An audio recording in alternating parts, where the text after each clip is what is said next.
including when you came here, how you decided to live in Crete, how you decided to be a printing company, all kinds of things. Whatever you want to say it would be great. Okay, I can talk a little bit and then maybe you have some questions. After I spent 4 years in the Navy, I was trained to be a hospital corpsman. And I spent 4 years in the Navy, and afterwards I came out and I worked with my dad in the print shop. He was a printer. And went to college part-time. Take a few courses on Saturday and evenings or whenever I could get it in. And after doing that for about 13 years, I finally graduated. Well, that's kind of normal sometimes.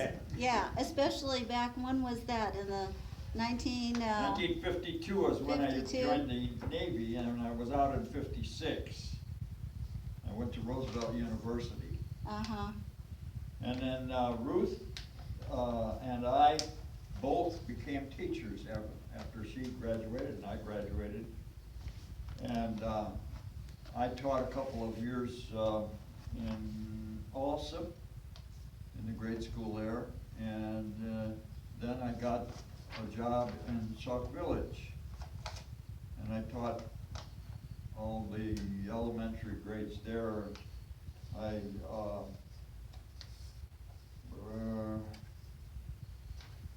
taught 4th grade most of the time. I taught 5th grade, I taught 6th grade, it's a 7th grade, wherever they needed me. They moved me around a lot. And I taught EMH, the educally mentally handicapped. Uh-huh. I can't even say it. Yeah. And I commuted from Oak Lawn. That's where I was born and raised around that area. And I would commute from Oak Lawn all the way to Sauk Village to teach every day, back and forth, back and forth. And I was also trying to sell printing on the side. So I was kept pretty busy. I decided that, or actually we decided that was taking up too much time, commuting way back, Oak Lawn, back and forth. So we decided we have to move here. So we drove around looking for a nice village where we could move. And I remember seeing a Christmas tree in the middle of the street down here, and I thought that was kind of a nice place to live in a small town like that. So we did. We moved here over on 5th Street, 510 5th Street. That was back in 1975. And we just lived there for a few years. And while I was selling printing and I was still selling printing and teaching school at the same time, so we drove down Main Street one time and we saw a for sale sign on the house there where we are now at 1322. And beautiful house. I said, boy, look at that. Wouldn't that be nice? And we'd have exposure for the printing here on Main Street and all that. But we could never afford that. We just couldn't afford it. So I said, well, let's go inside and look around anyway. Well, that was a mistake, I guess. we finally decided that they wanted to get out of that house so bad because the owner bought a business in Texas and he had to get out of here really quick. So he wanted a quick sale. So we made him an offer. I said, well, we'll make him an offer and see what happens, because if he takes it, fine. So we did, and he took it, and there we moved it on Main Street. That house was, as we found out later, was quite a historical home, and was built by Dr. Meisler back in 1902. And it's a big Victorian type house with 2 floors, and an attic and a basement.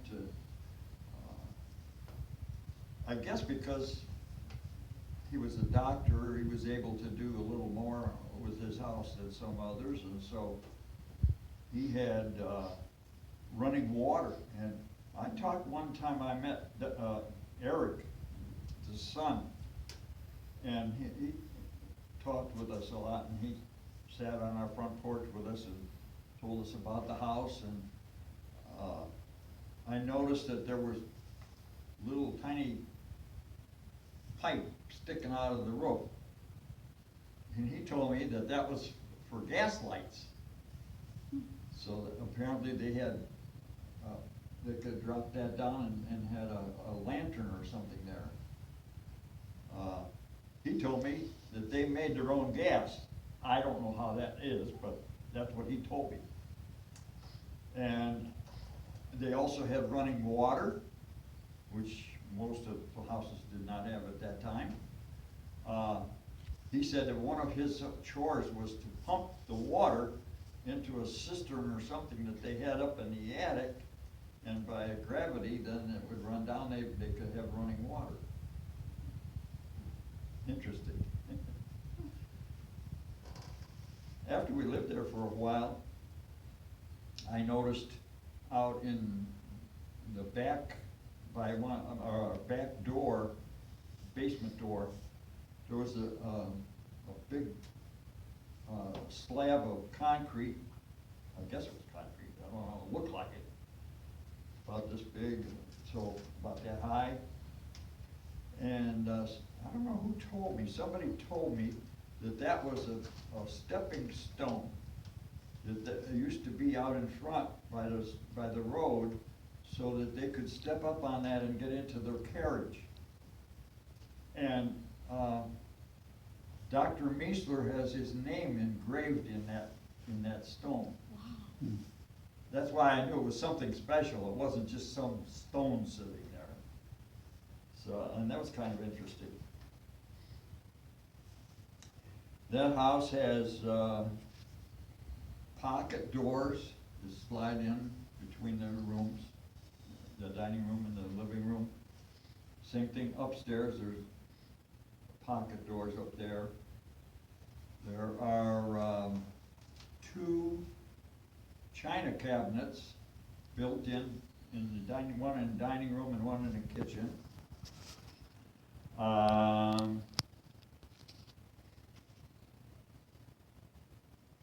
Fireplace,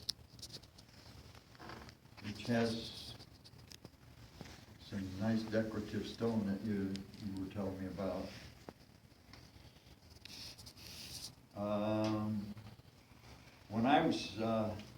When I was printing with my father in Oak Lawn, we printed a weekly newspaper with movable type, where you had to set each letter into and set it into a chase and put it on the press and print from that. And after we printed it, then you had to take all that type and disperse it back into the type case. Quite difficult to do all that, and he would do that every week. It was a weekly newspaper. I brought a copy of it here, if you'd like to see it. Pat, would you get it out for me? It's interesting to look at it because some of the telephone numbers are very, like 3 digits. And if you had to call from Oak Lawn to Evergreen Park, you had to get an operator, and it was a long distance phone call. Oh. Yeah.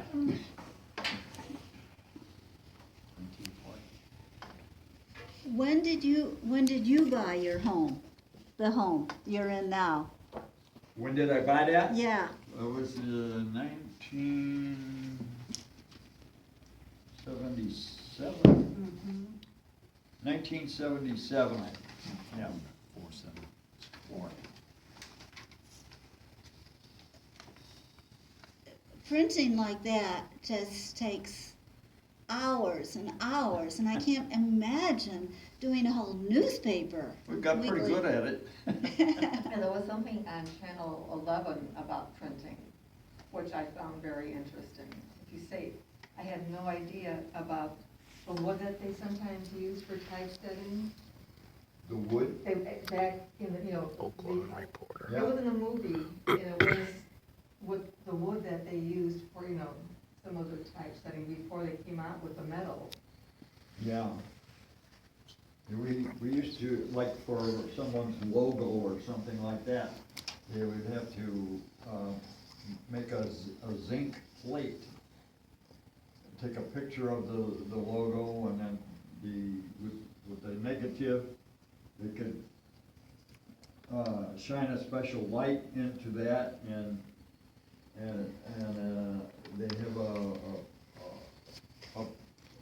slab of metal that is sensitive to the light, and then they could etch it and make what they call a cut.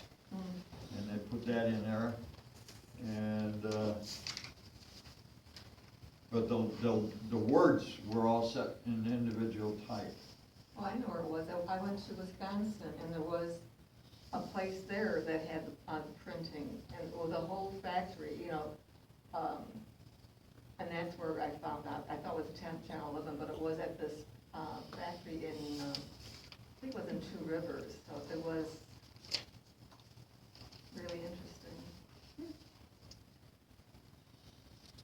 And then shortly after with that, after that, it was 1956, shortly after that, a few years, then they began to use what they call linotype, where they had these little metal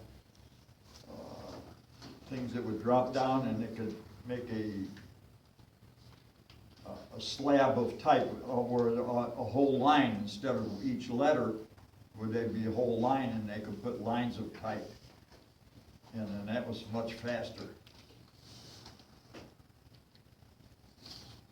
That's probably how the Crete record started too, with the Yeah. Russell family.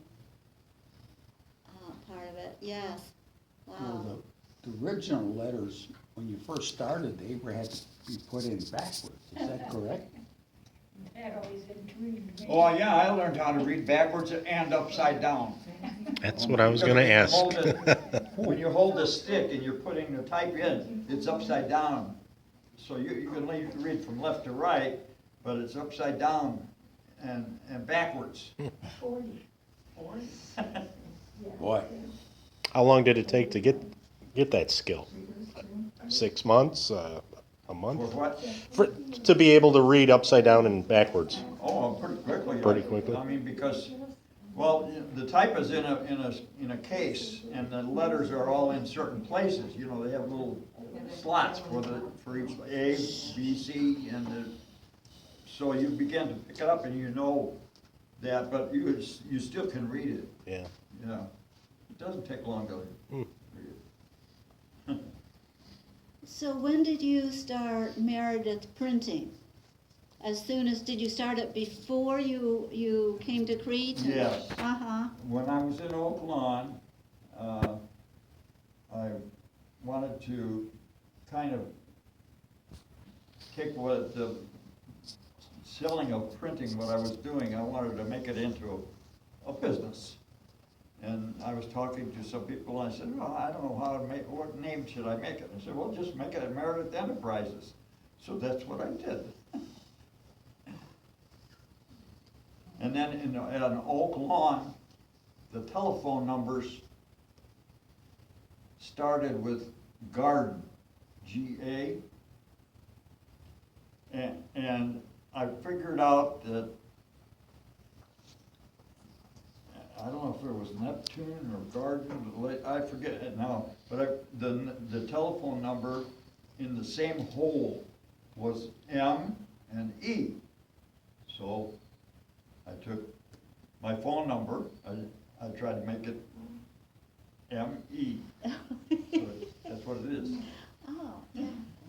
I mean, you were really thinking, too, on that, just very ingenious. So I have, I'll pass it around, a book called Good Morning, Mrs. Ruth.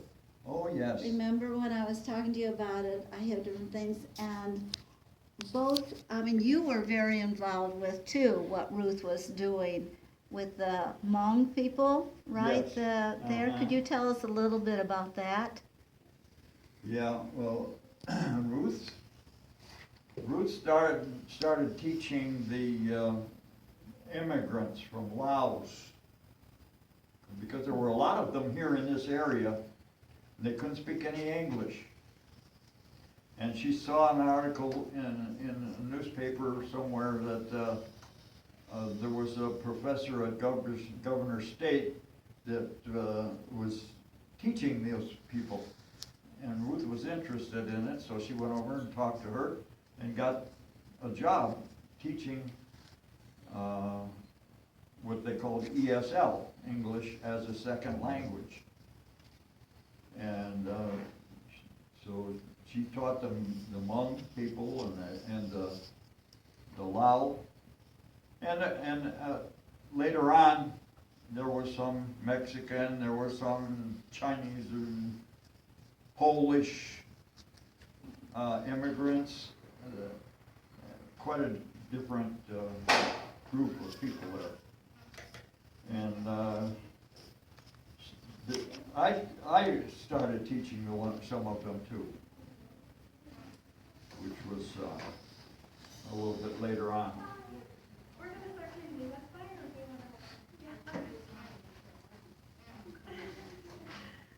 So there were a lot of immigrants.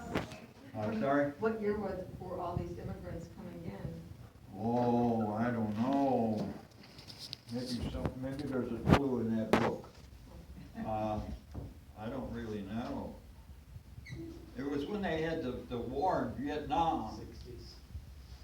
And these people, when the war spilled over into Laos, and those people, a lot of the residents there, fled and went across the river and into Thailand to get away, and spent their time in refugee camp there. And then after a while, those people were sent to different countries, whichever country would accept them. Sometimes they even had to break up the family, so some, like a brother might go to France and a sister might go to Canada, and some other one would come here to America. And Did they have to have hostess families then, you know? I'm sorry? Did they have to have hostess families to come? Or do they, because when people would come from overseas, they had to have a hostess family to sponsor them. You couldn't just come from Poland to the States without somebody. I think it's like what's happening now with Afghanistan people, that they are sending groups of people, like Chicago is getting 500 of them. And because I thought that the Hmong people helped our U.S. soldiers when they were in Vietnam, and so they might have been killed when our country left. So our country helped the Hmong, especially the Hmong and maybe some of the others, Laotian, who had helped our soldiers and brought them over in groups to kind of what has happened just recently. And they put them in different cities, and Chicago got to be one of those cities too.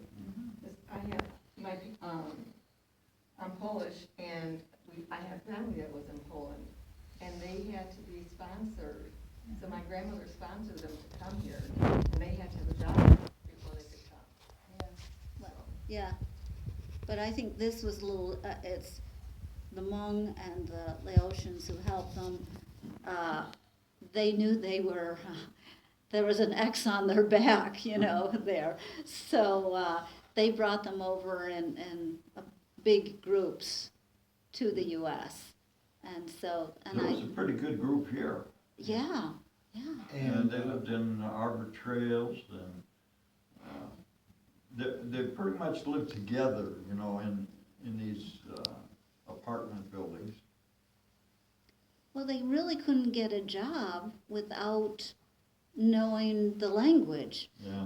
So that's why Ruth was so important. But they learned so fast, those people, and it's unbelievable. We had one girl,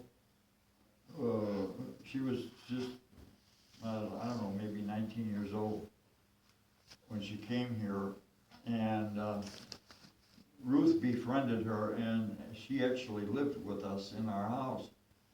And we went for dinner over at a Japanese place over in Indiana, and she was sitting there and listening and so forth and so on.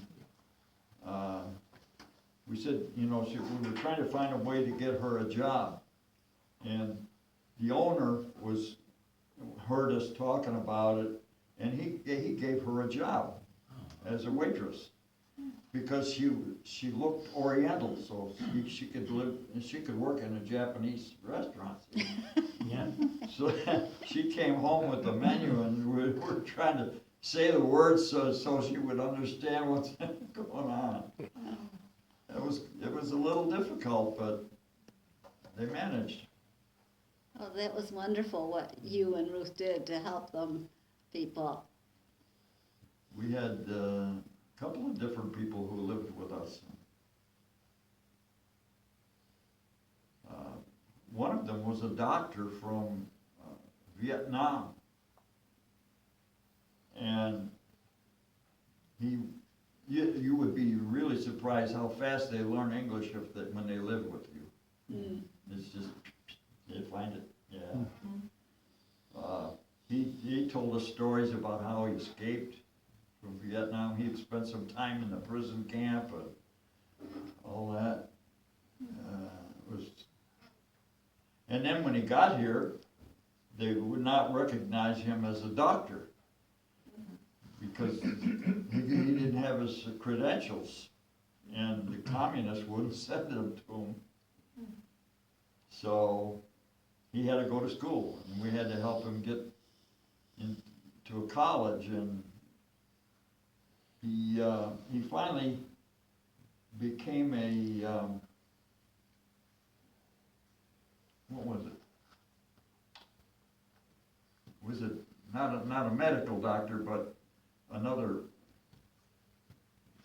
I forget. Well, I read about it in the book, and I've forgotten too. But someone who helped people in the area of health, and I think, wasn't it, in some way, helping people with their health? So, yeah.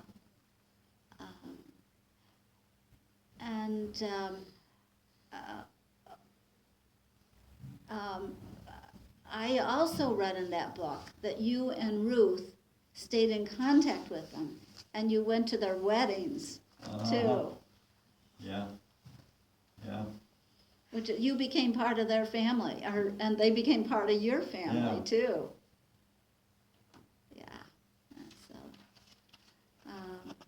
So it's wonderful to have you in Crete and learn about all your experiences and why you came here, and but maybe someone else has a question too for Ray. What was the last year you taught school? When did you retire teaching? The last year, I was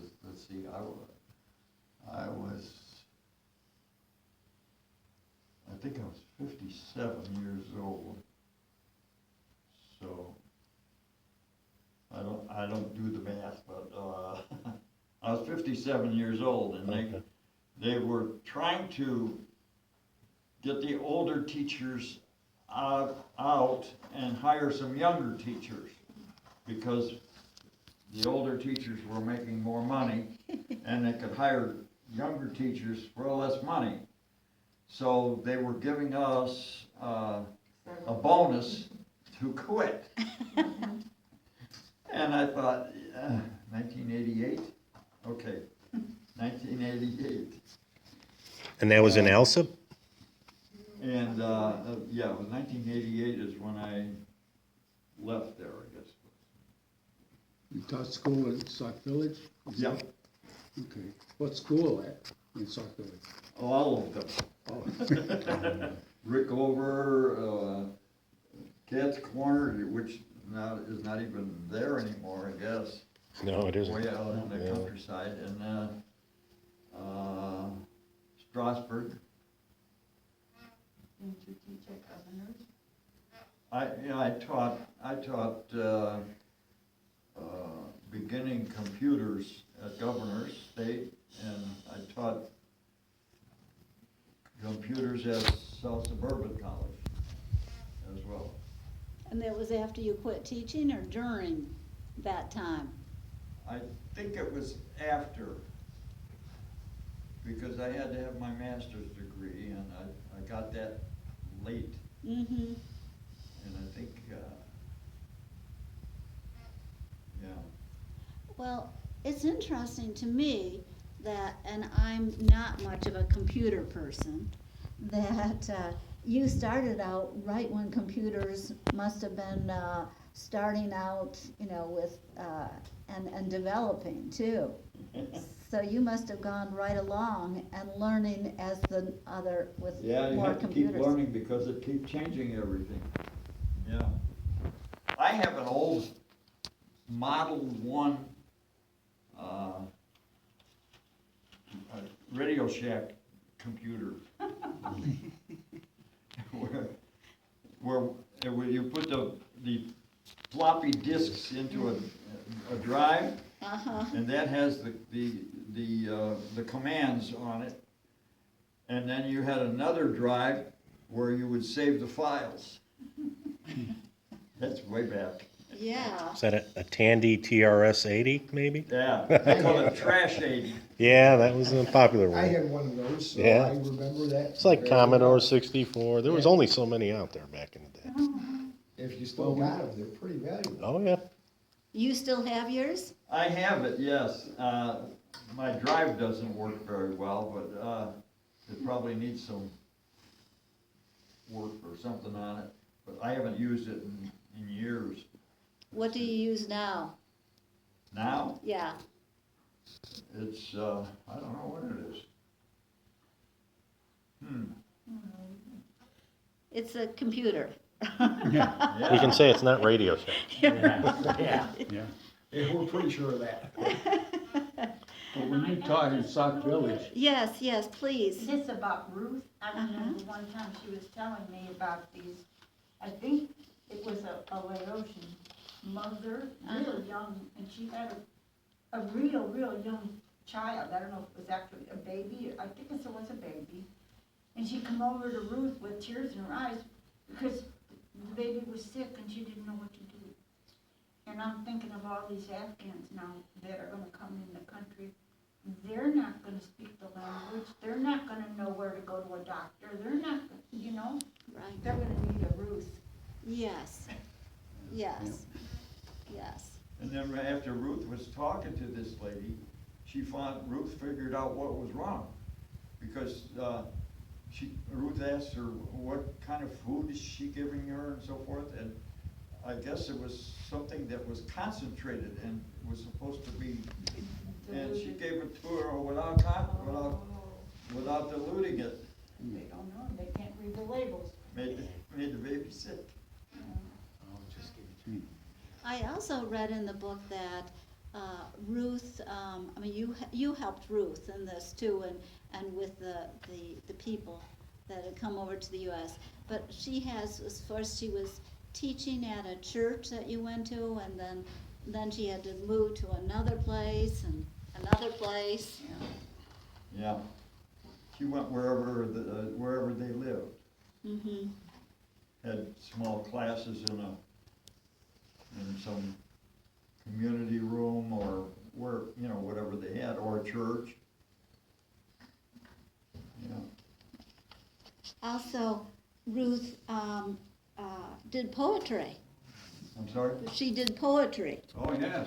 because you let me have Yeah. this book too, Poems of Life and Love. So I'll just pass that around because I read them all. They're wonderful, wonderful. So I'm sure she was thinking of you when she was writing them. So how did you meet your wife?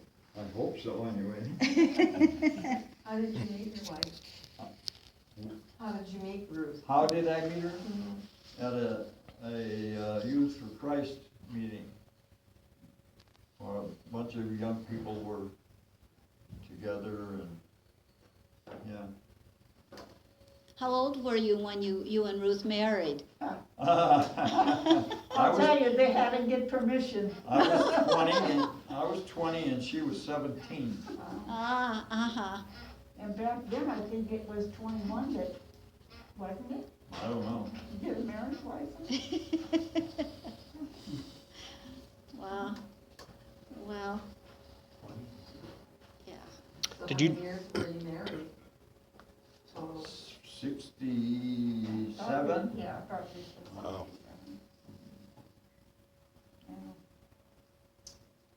Ruth died in 2019. This was at that time when, you couldn't have anybody, was that before the pandemic started then? Oh, yeah. Yeah. Yeah. You didn't know Carol Adams Perry when you taught it in Sauk Village, did you? Carol? Carol Perry? She was a vice principal at one of the schools, I don't remember which I one. don't remember that, no. Okay. Do you remember a Protzman that taught at Sauk Village? I don't recognize the name. He I was there a lot of years. I was there about 26 years. But at different schools too. Yeah, yeah. They named a school after him. Who? I can't think of his first name. His last name was Protzman.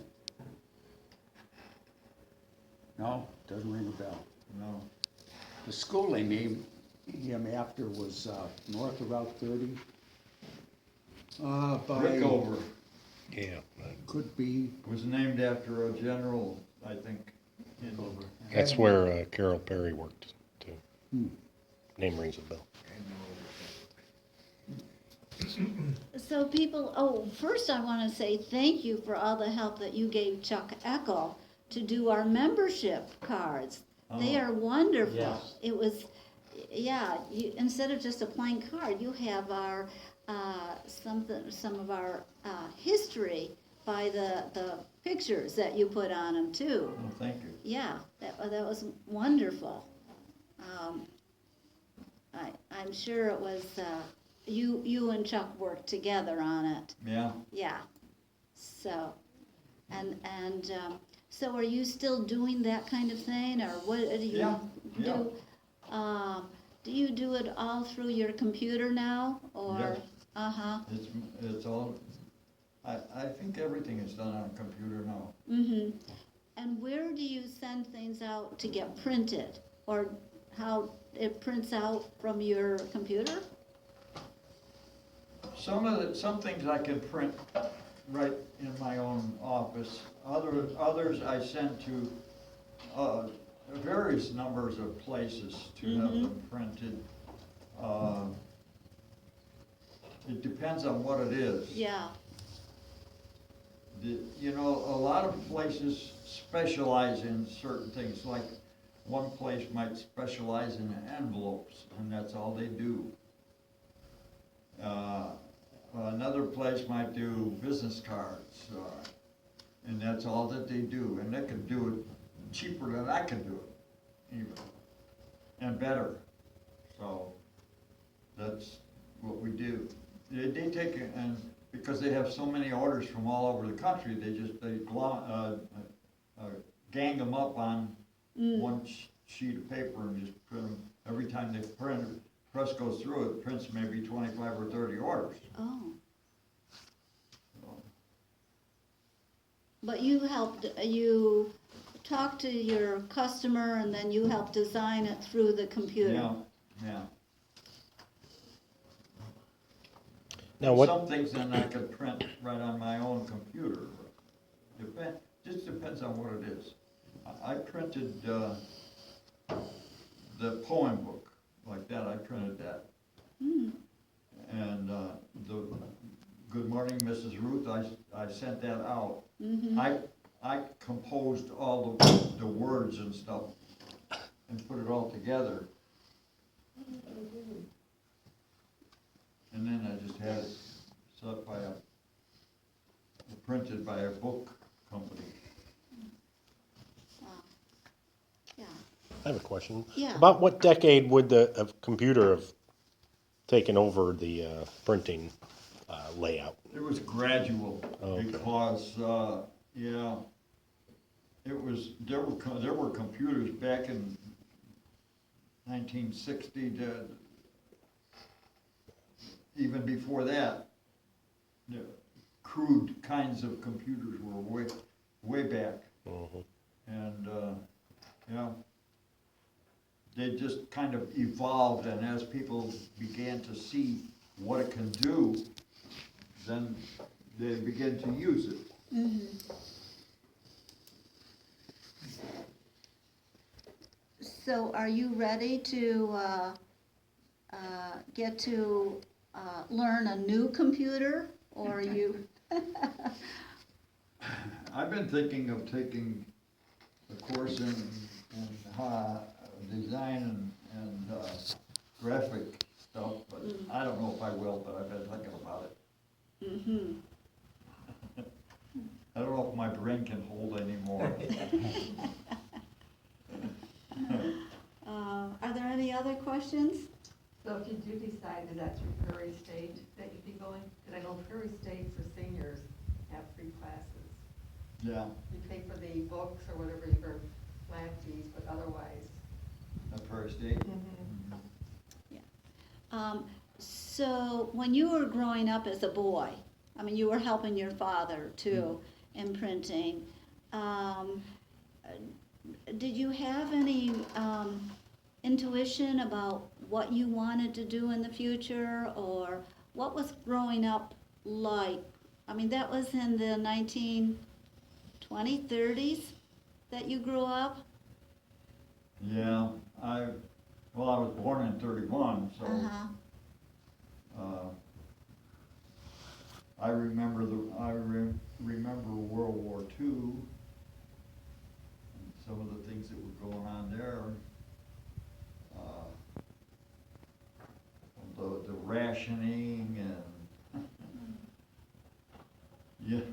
you had to have a sticker on your window of your car to get gas, because they had A, B, C. If you had an A sticker, you could get so many gallons. If you had a B sticker, you could get a different amount of gallons. And those were given to you according to your need. If you had a job that required you to do a lot of driving, then you get an A. So then you could get more gas. Yeah. But if you didn't need, it was kind of just keeping track of gasoline. That was ration. I think, weren't you kind of, I might be wrong, but it's in my memory, it seems that you were sort of shoved into printing because Dad got so sick. Yeah. He had heart trouble and he needed help. Ah. Uh-huh. Number one son. Uh-huh. I'm not the kind of guy that planned out my life. I just kind of fell into wherever You felt the need. wherever I could go. You're still Yeah. falling. I think that's why when I was teaching, that they moved me around so much, because I just didn't care. I moved, wherever you wanted me to teach, or if you wanted me to teach 4th grade, okay, I'll teach 4th grade. If you want me to teach it, okay. Well, if you want me to teach kindergarten, well, maybe I might try it. You know, So what subject did you teach, one particular subject or everything? I'm sorry? What subject did you teach? Oh, everything. Everything. Yeah. In fourth grade, I taught, you know, all the subjects, of course, because the class stayed there. When I was in the junior high, I taught mostly, math, I think. I'm not sure, social studies, math.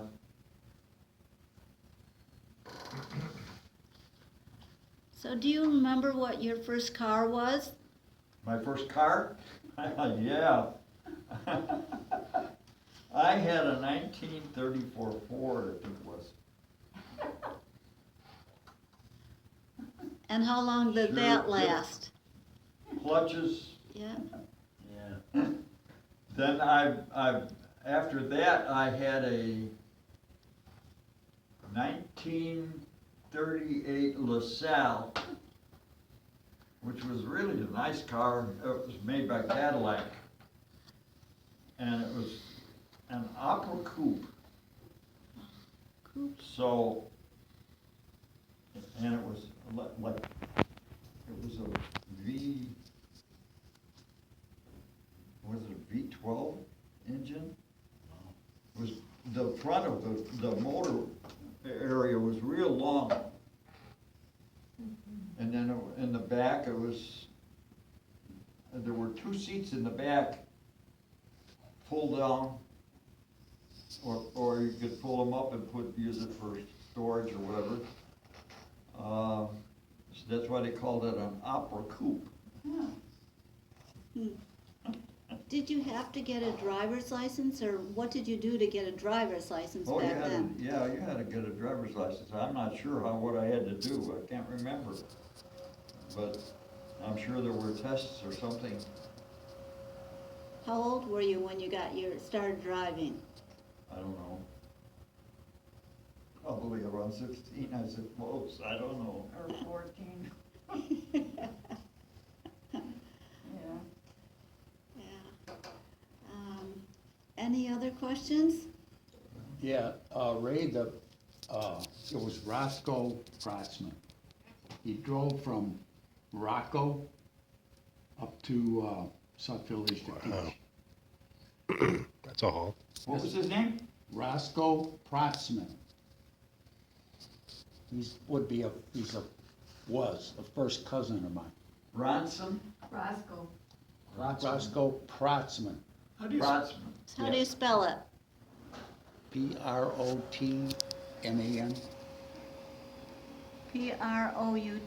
Proutman. Or no? Protsman. Okay, yeah. Huh. Doesn't sound familiar.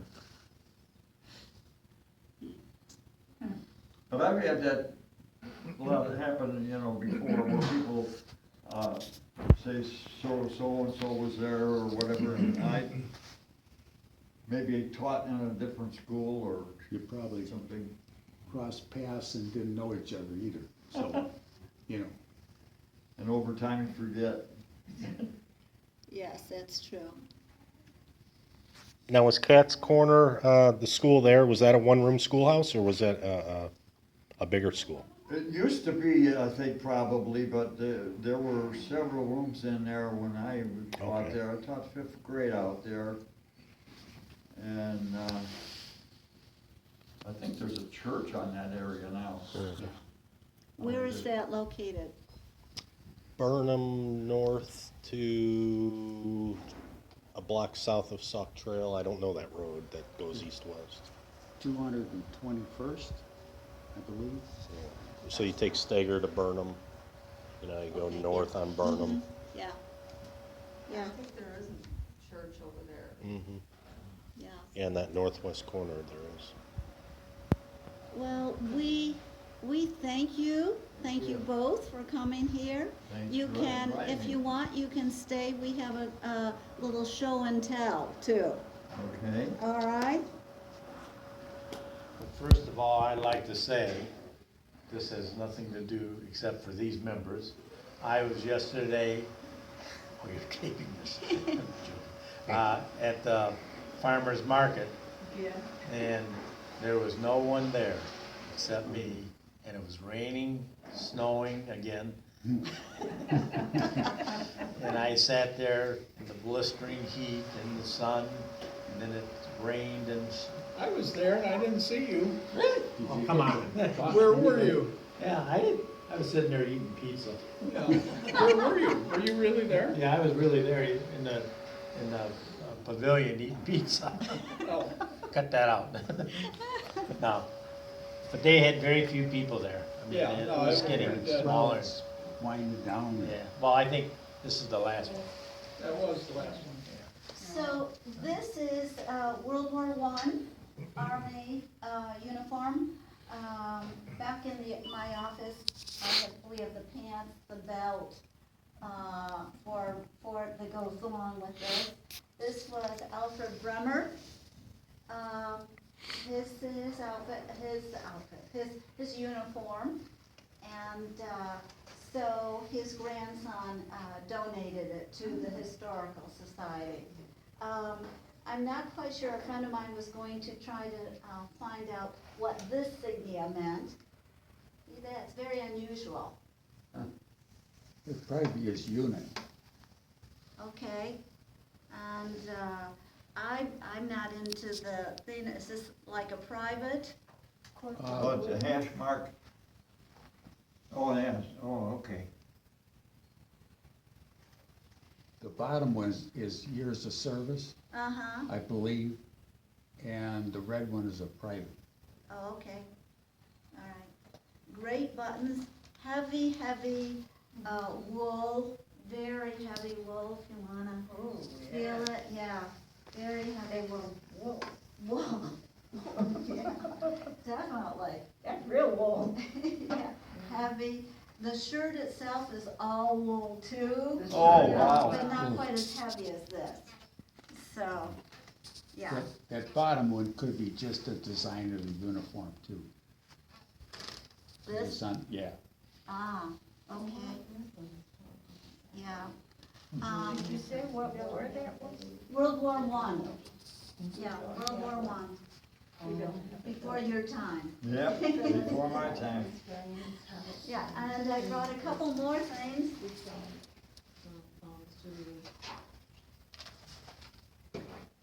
All of you probably know this. I actually have a number of these. I said donated by Phyllis Monks. It is from our sesquicentennial in 1986. I don't know if you printed these or No. what. No? So, with Willard Woods Hotel there, I'll pass that around.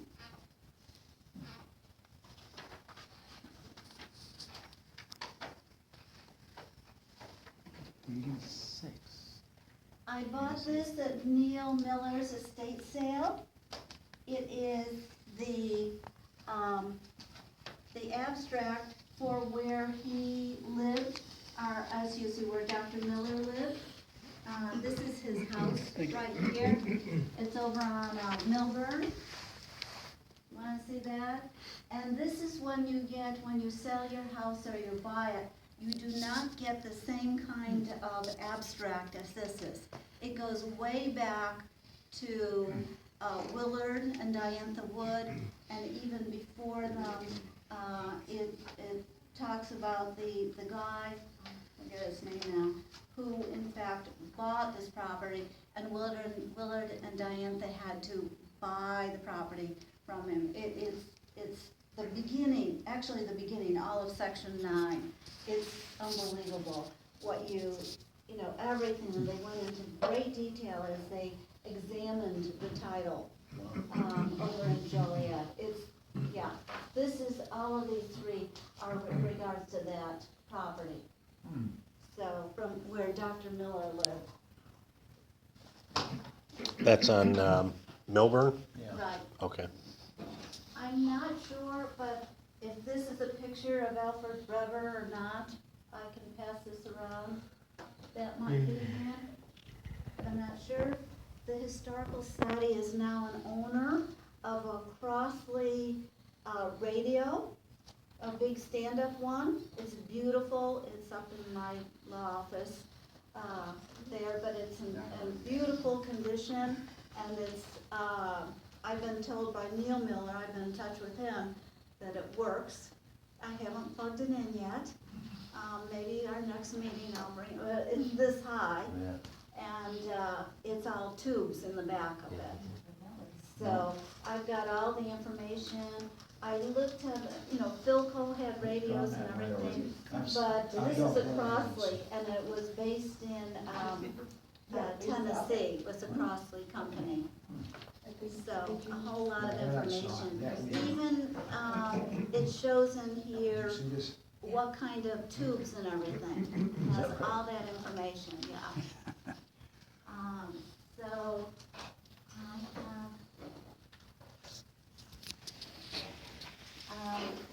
I also purchased, next time at our next meeting, I'll bring all the things live. We have 2 Crete Monet sweaters, and Coach Neil Miller's, kind of to keep him warm, winter, not quite a winter jacket, but that. And these 2 sweaters are now being, I lent them out to Melody, because they're going to have a class reunion today, so, or tomorrow, over this weekend. So she has them temporarily. There are little medals in where the C is, and meaning, have different meanings, or what was a football or whatever sport. So I took photos of them so that when I get them back, I want to make sure all those pins are exactly there. Then I bought also, I have several other things. Kay Miller just loved cookie jars, and there are about 13 of them for sale. So it's not quite an antique, but I did buy one of them. I'll bring it next time. Here's also a Miller, it says my fine tea coffee. And then this is probably, someone has said that this is the oldest thing. It is a container. There you would put different salad dressings in, or dressings, and then you would choose which one. One of them is missing, but I have 5 of them in that metal container. So here, you can pass that around.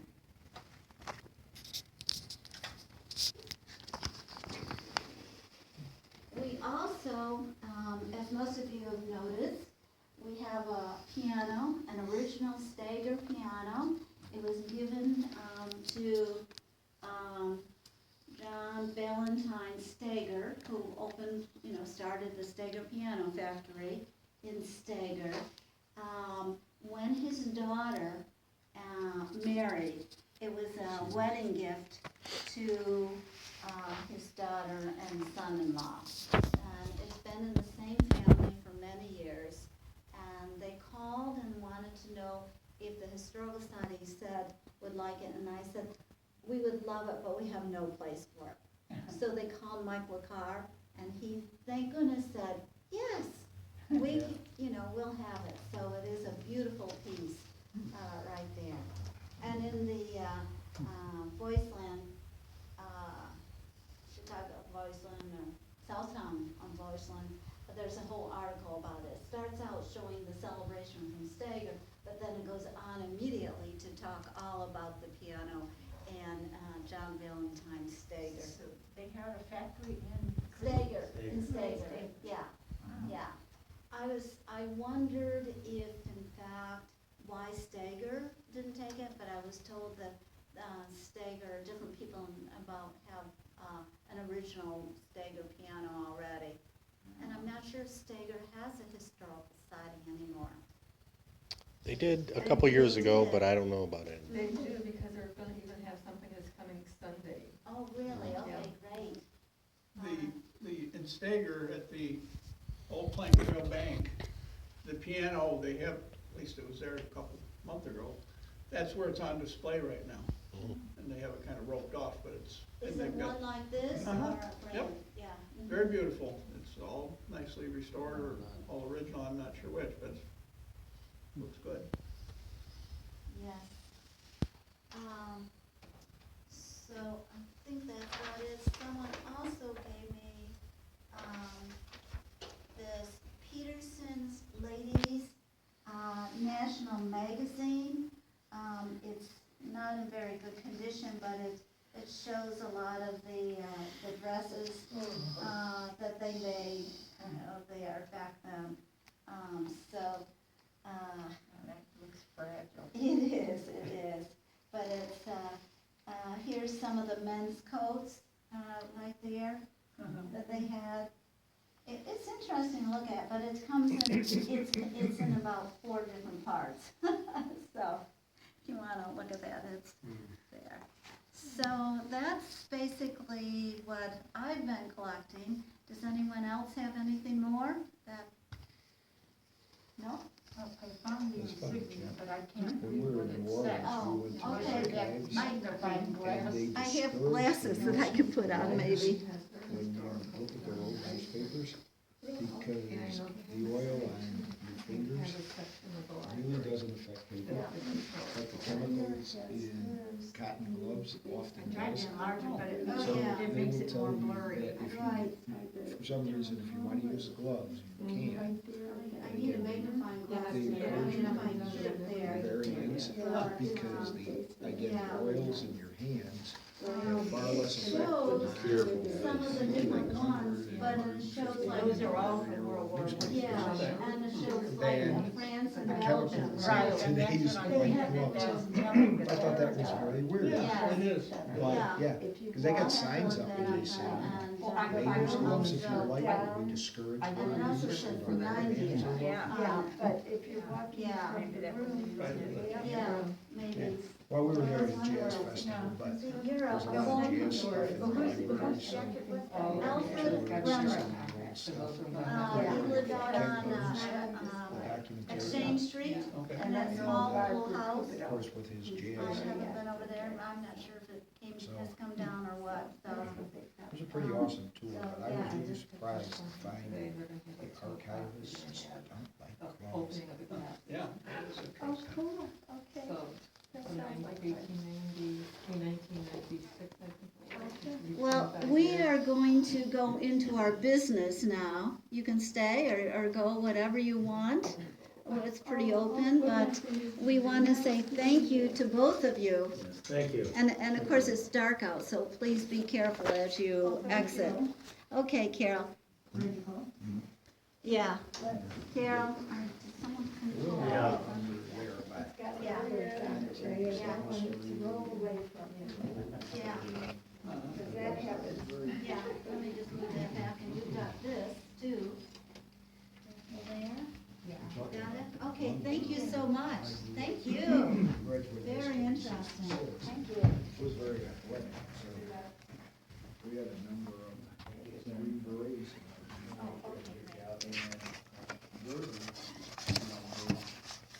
Woods Corners. There.